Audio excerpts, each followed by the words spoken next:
Bom dia, meus queridos irmãos. Eu acredito que as visitas estão sentindo, que eu e minha Denise estão sentindo também.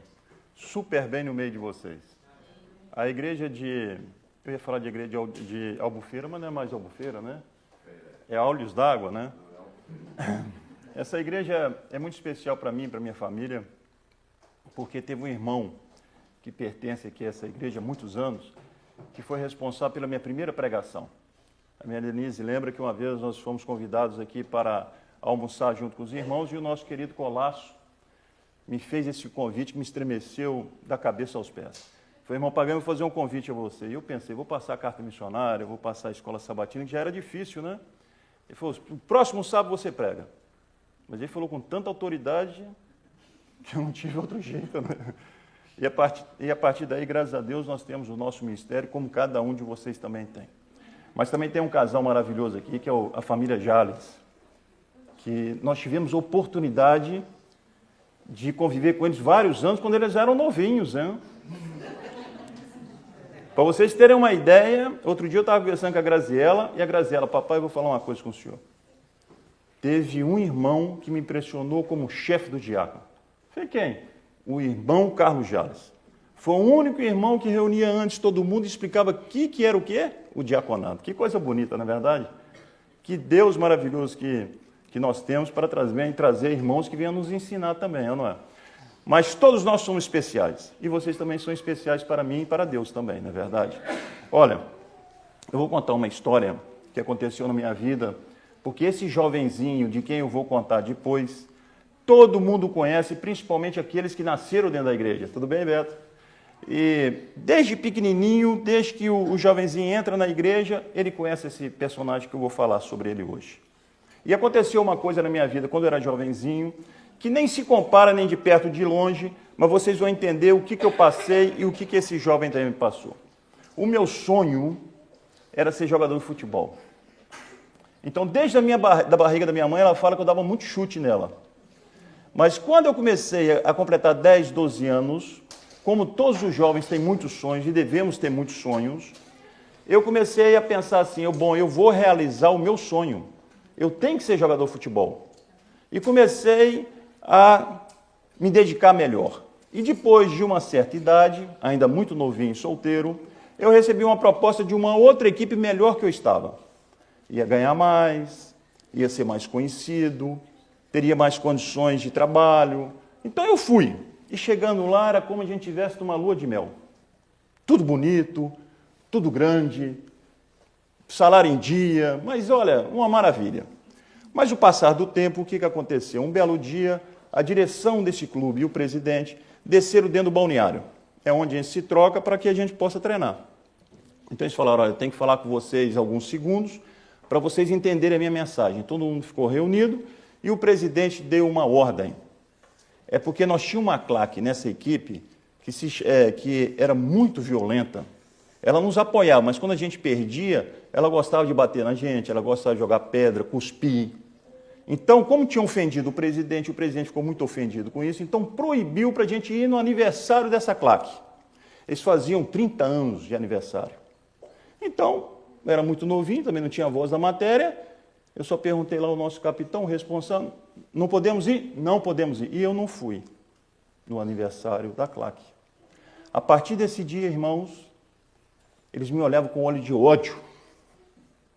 Eu não sei se já aconteceu isso com você. Você passar na rua, dezenas, centenas de pessoas te xingando, com ódio.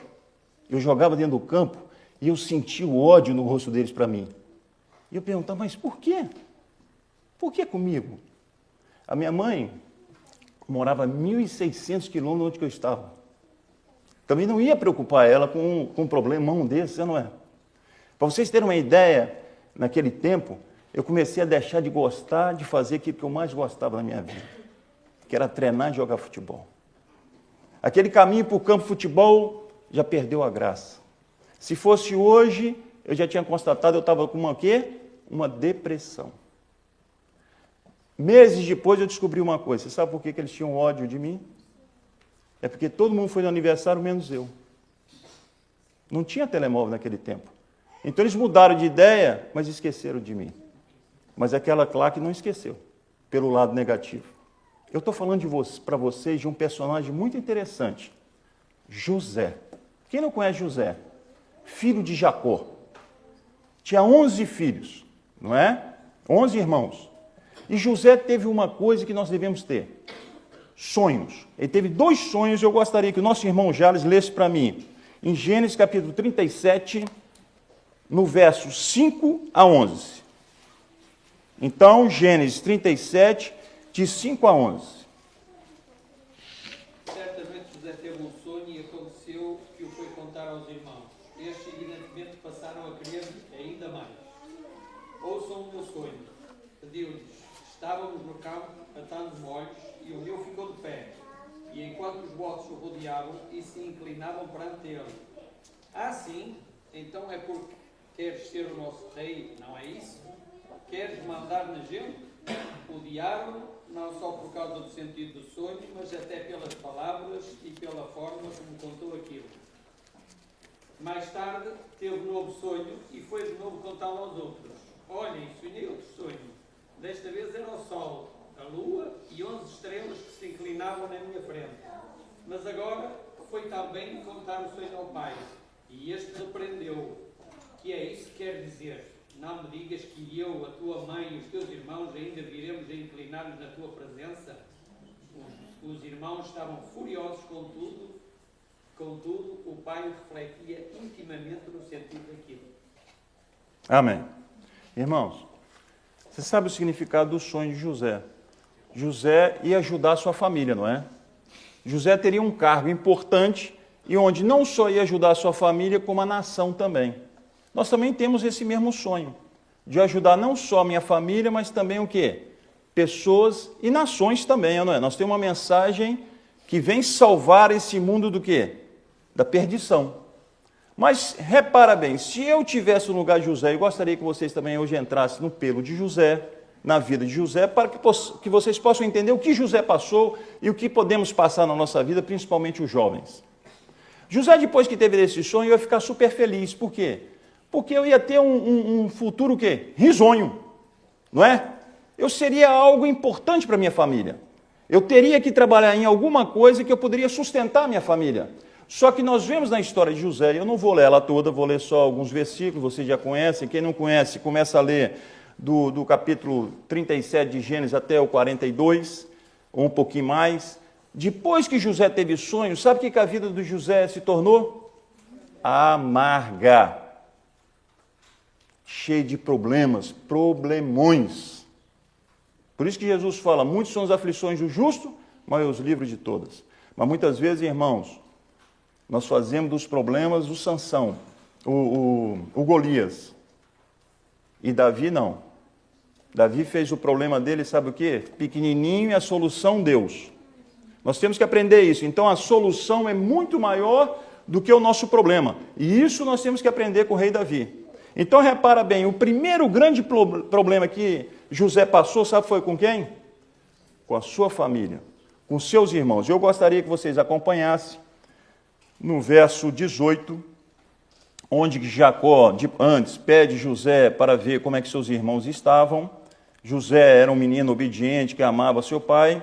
Então no 18 fala assim, eles o viram de longe, e antes que chegasse onde estavam, planejaram uma conspiração contra ele para o matar, dizendo uns aos outros, lá vem o sonhador, vamos matá-lo agora e lançá-lo numa das cisternas, diremos que uma fera o devorou, então veremos o que será dos seus sonhos. Mas ouvindo isto, Rubens o livrou das mãos dele, dizendo, não vamos tirar-lhe a vida. Irmãos, vocês estão reparando aqui uma coisa terrível? Eu encontrar os meus irmãos, vou com o coração aberto, vou ver o que está acontecendo com eles, se eu posso ajudar, e quando eu chego lá, os meus irmãos me pegam pelo pescoço, me pegam fortemente, e eu começo a desconfiar que aquilo não é uma brincadeira, mas sim eles querem me matar. Como vocês sentiriam? Pavor, decepção, medo. Eu gostaria que nós fôssemos aqui no capítulo 42, verso 21, desse mesmo capítulo Gênesis, desse mesmo livro. Então, no capítulo 42, 21, fala assim, então disseram uns aos outros, na verdade, nós somos culpados com respeito ao nosso irmão, porque vimos o quê? A angústia da sua alma, quando nos rogava, e não o quisemos atender. Por isso essa angústia está vindo sobre nós. Vocês estão entendendo o que José passou? Uma coisa é ser atacado por ladrões, por pessoas que eu não conheço. Outra coisa é ser atacado pelos meus próprios irmãos. José deve ter entrado num estado de choque. Eu também não entendo muito o que Rubens fez, salva ele e depois sai. E pior agora, sabe o que os irmãos de José vão fazer? Vão vender José para os midianitas. Irmãos, você sabe o que o diabo deve ter falado no ouvido de José? José, aquilo que você sonhou nunca vai ser realizado, porque o seu Deus não é fiel. Você é simplesmente uma mercadoria, José, e uma mercadoria de pouco preço. Você não tem valor nenhum, José. Quantas vezes o diabo já falou isso conosco? Quantas vezes que nós estávamos lá no Vale da Sombra da Morte e o diabo falou, cadê o seu Deus? Cadê o seu sonho? Sabe o futuro que vocês têm? É ser escravo do pecado. E José é levado. Sabe o que o patriarca e profeta fala, a nossa profetisa fala?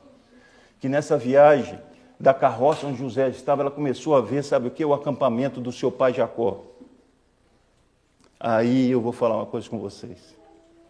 Esse jovenzinho chorou. Chorou, chorou, até que as suas lágrimas secaram. E quando ele chega no Egito, irmãos, vocês ficam imaginando todos eles numa fila indiana. Mercadoria, escravos. José que seria tão importante. E ali Potifar compra José. E quando José chega na casa de Potifar, que Potifar começa a ver que ele era um menino responsável, que era um menino temente a Deus, que Deus dava sabedoria, aí José deve ter pensado o que eu pensava. É aqui que Deus vai realizar meu sonho. É aqui que eu vou ser uma pessoa importante para ajudar a minha família. É aqui que eu vou mudar a minha vida. Mas, irmãos, vocês conhecem muito bem. E é interessante aqui, eu gostaria que vocês passassem e nós fôssemos lá no capítulo 39 de Gênesis, no verso 6 até o 9, fala assim: Potifar deixou tudo nas mãos de José de tal modo que não se preocupava com o que estava sob o cuidado dele, mas somente com a sua comida. José era belo de porte e de rosto. E aconteceu depois dessas coisas que a mulher do seu senhor pôs os olhos em José e lhe disse: deita comigo. Mas ele se recusou e disse à mulher do meu senhor: meu senhor não se preocupa com o que está sobre os meus cuidados na sua casa. Entregou em minhas mãos tudo o que tem. Ninguém é superior a mim nesta casa. Ele não me negou nada a não ser a quem? A ti, porque és a mulher dele. Como poderia eu cometer esse grande mal e pecar contra Deus?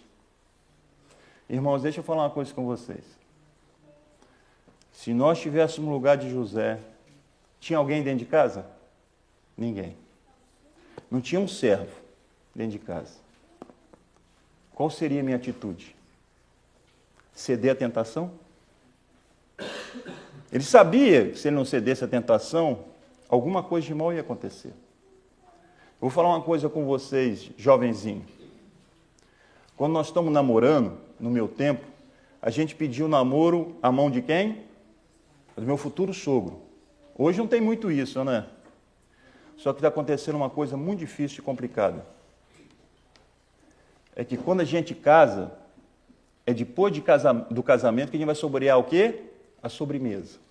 E ela é muito gostosa. Vocês sabiam disso? Vocês estão me entendendo? Então, depois que eu casei com a minha Denise, é que eu vou saborear ela. Não é antes, não. E o que está acontecendo no mundo?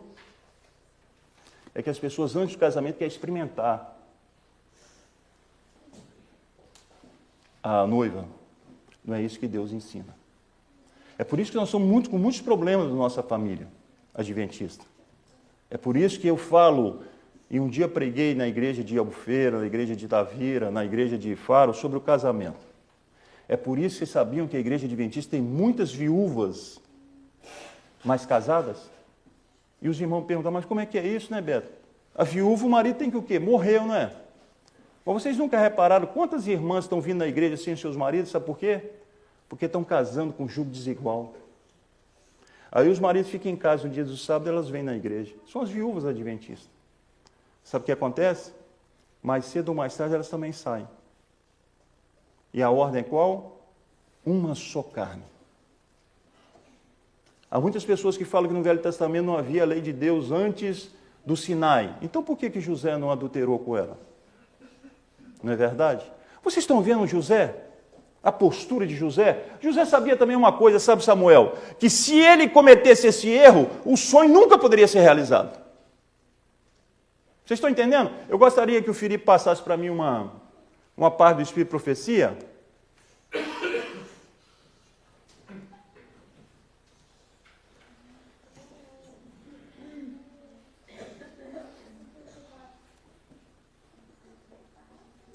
Olha lá. Mantenha-se diante do povo a cruz do Calvário. Mostra o que causou a morte de Cristo, a transgressão da lei. Não seja encoberto o pecado ou tratado como coisa de pouca importância. Deve ser apresentado como agressão contra quem? Contra Jesus. Faça o povo perceber quão longe tem estado as ordenanças do Senhor ao adotar condutas o quê? Mundanas. E se conformar com princípios mundanos. Isso tem feito transgredir a lei de quem? De Deus. Irmãos, o pecado é terrível.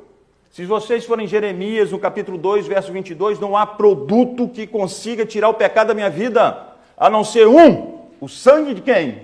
De Jesus, e amém? Então não vamos brincar em lugar proibido. Nós estamos andando em lugar proibido. Nós estamos cantando coisas proibidas, nós estamos olhando coisas proibidas e nós estamos experimentando coisas proibidas, irmãos. E você vê como é que o diabo estava correndo atrás de José. Agora, por causa disso, porque José amou a Deus e guardou seus mandamentos, sabe qual foi a recompensa dele? Preso numa cova. Eu pesquisei antigamente, naquele tempo José era uma cova. Eles entravam todos lá para dentro. Imagina, irmãos, há 20 anos... Eu e minha família temos um ministério do presídio de Fara, 20 anos. Aquilo ali é um hotel 5 estrelas em comparação que José foi preso. Imagina o cheiro horrível. Imagina a angústia de José dentro daquele buraco. Mas até que um dia apareceu quem? O copeiro e o padeiro. Foi ou não foi? E aqui nós temos lições maravilhosas, eu gostaria que nós pudéssemos ler, né? No capítulo 40, versos 5, 6 e 7. Capítulo 40, versos 5, 6 e 7 fala assim: Aconteceu que o copeiro e o padeiro do rei do Egito, que estavam presos no cárcere, tiveram um sonho na mesma noite, cada um o seu sonho, cada sonho a sua interpretação. Quando José foi até eles pela manhã, viu que estavam o quê? Perturbados. Então perguntou a esses oficiais de Faraó, que com eles estavam no cárcere da casa do seu senhor: por que o vosso semblante está tão triste? Irmãos, é uma lição maravilhosa aqui para nós.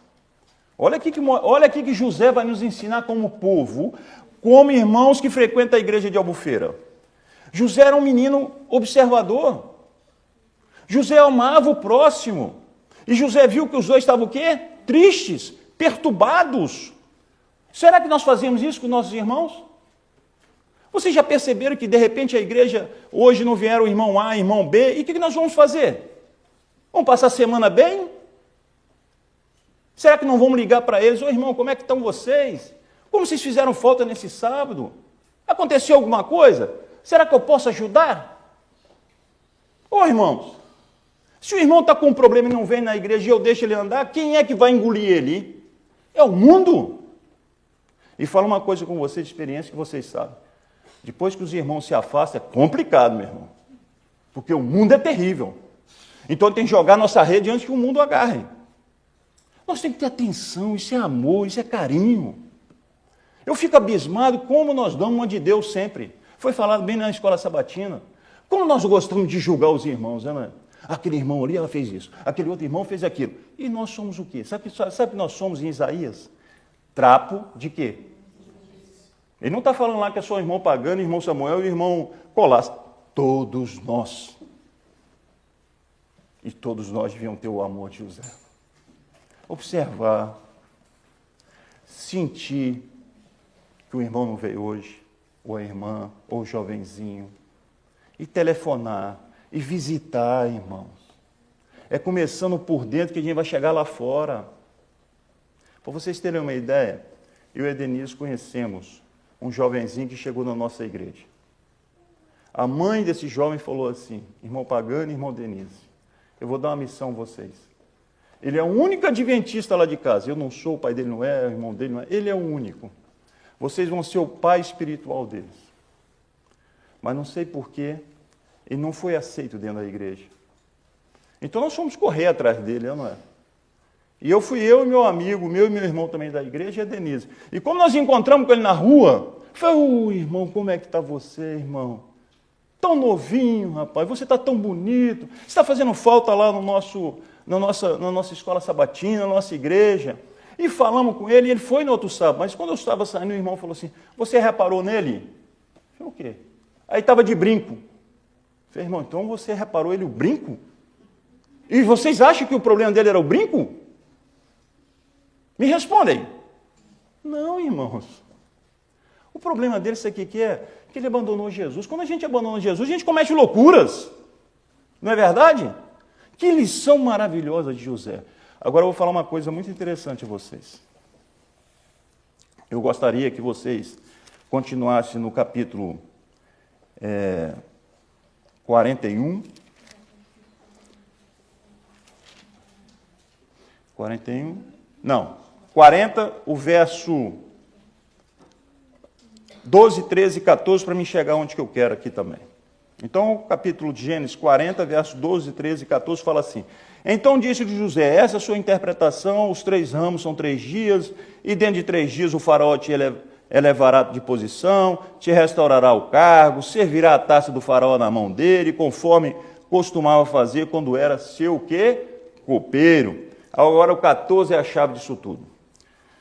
Mas lembra de mim quando estiveres bem. Peço que tenha compaixão de mim, falando de mim ao faraó, e tira-me desse cárcere, porque na verdade fui roubado da terra dos hebreus, e aqui também nada fiz para que me pusesse nessa prisão. José começou a entrar em quê? Depressão. José começou a fazer uma coisa que nós fazemos. Pensamos que o ser humano pode nos ajudar.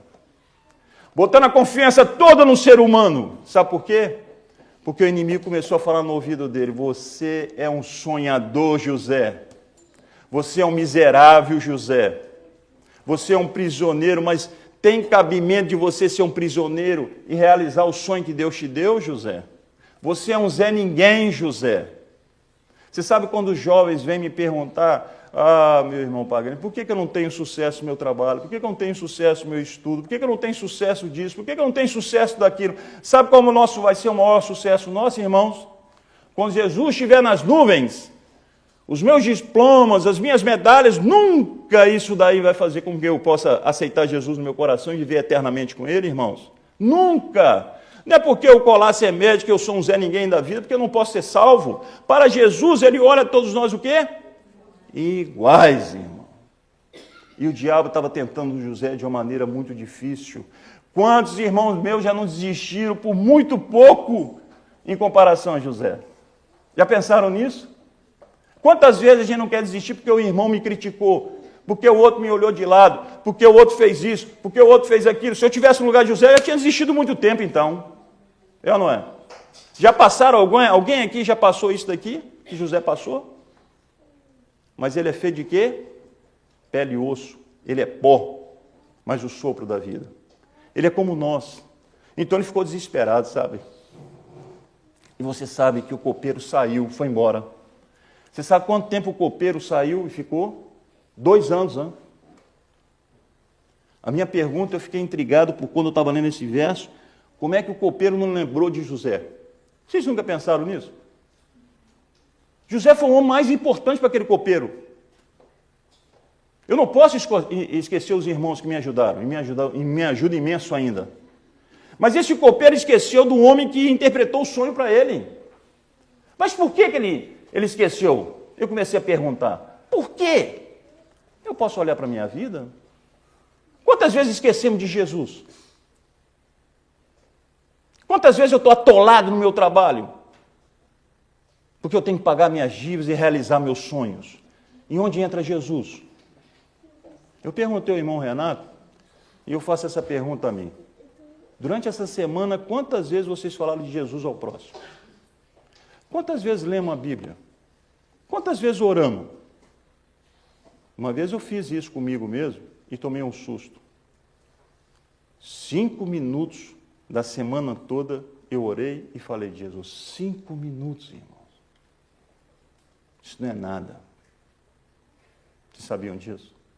É logicamente que o copeiro tinha desculpa como nós temos. Eu tinha que rever minha família, eu tinha que pagar minhas contas, eu tinha que me apresentar ao trabalho.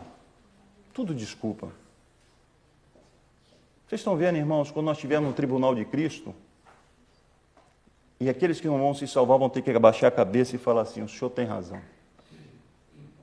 Jesus nos dá tudo, irmãos. Nós temos Bíblia de tudo quanto é tipo.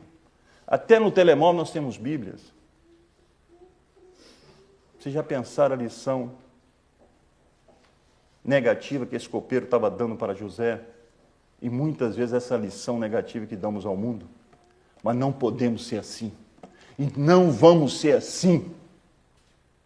Porque Deus deu um sonho a cada um de nós, igual sonho. Sabe qual foi? Ide e pregar o Evangelho. Esse é o nosso sonho. Irmãos, eu estou falando com alguém aqui que está estudando a Bíblia e não se decidiu ainda. Se eu estou falando para alguém que tem um problemão como José. Se eu estou falando para irmãos que são tímidos de falar a palavra de Deus lá fora. Entregue a sua vida a Cristo. Porque Ele nos transforma.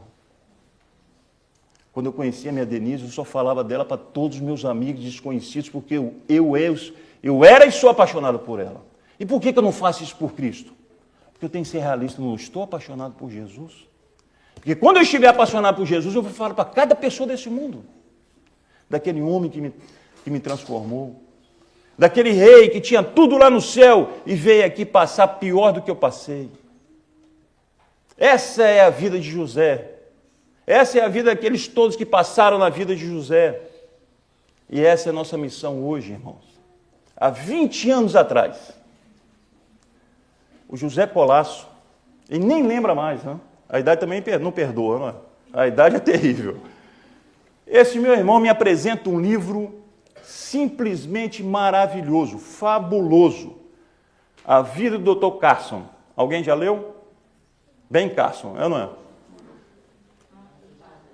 O irmão Colasso, eu vim aqui na igreja de Albufeira e gosto imenso de livro, ele estava com o livro na mão. Ele foi, irmão Pagani, esse livro eu adquiri lá no Brasil.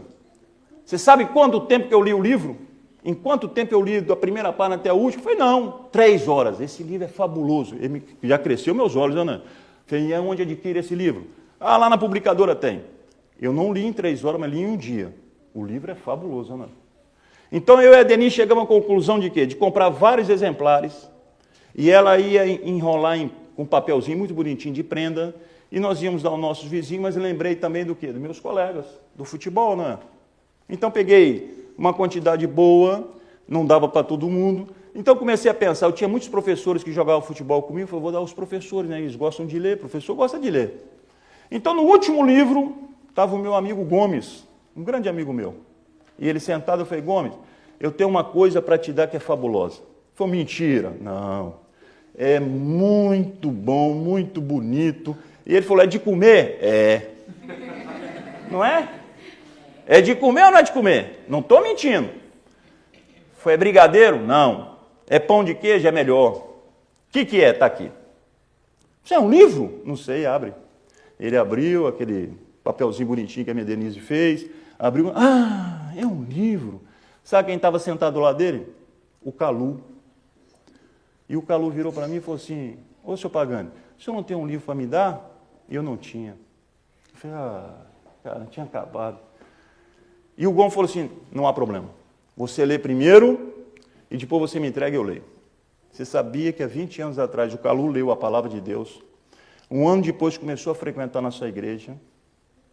Isso tem 19 anos.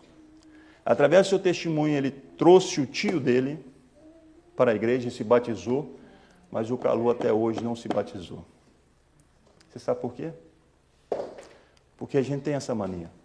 Os irmãos entram, as visitas entram, eles sentam, eles participam da escola sabatina, a gente chama eles para passar a carta missionária muito bem, chama para fazer o trabalho missionário e esquece uma coisa importante.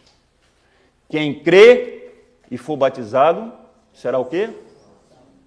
E ficou o Calu esquentando as cadeiras. Quando eu ia pregar lá na igreja dele, eu falava com ele, ele ria, muito educado, uma pessoa fora de série. E eu e a Denise orando, até que veio o seu pastor, o pastor de vocês, João Catarino. E eu liguei para o pastor João Catarino. Pastor João Catarino, o senhor tem várias pérolas na sua igreja, mas tem uma pérola ali que falta lapidar. Ele, quem é? O Calu. Falei, deixa comigo, irmão. Então oramos. E ele fez o convite ao Calu. O Calu vai começar a estudar a palavra de Deus. Amém? Estão vendo, irmãos? Há 19 anos. Isso não pode acontecer na igreja de Deus. Não pode, irmãos. Nós temos que ser igual José. Observar que o irmão veio ou não veio, observar que a visita veio ou não veio, observar que a visita está animada, observar que o outro está gostando de uma coisa, e irmos abraçando até o quê? Mostrar-lhe o caminho, a verdade e a vida. Que Deus abençoe a cada um de vocês. Deus é fiel. Deus cumpriu o sonho ou não cumpriu? Foi ou não foi? Amém.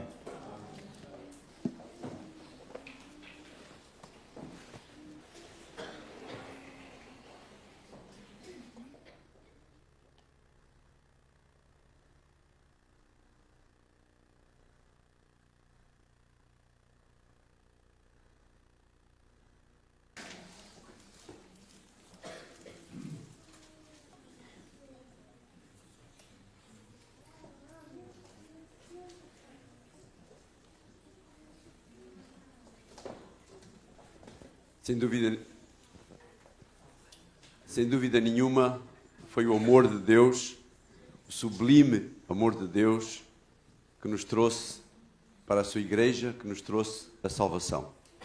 Sublime amor, o amor de Deus. É o que vamos cantar agora para terminar, agradecendo desde já ao Pagani a sua disponibilidade para compartilhar a palavra de Deus connosco nesta manhã de sábado.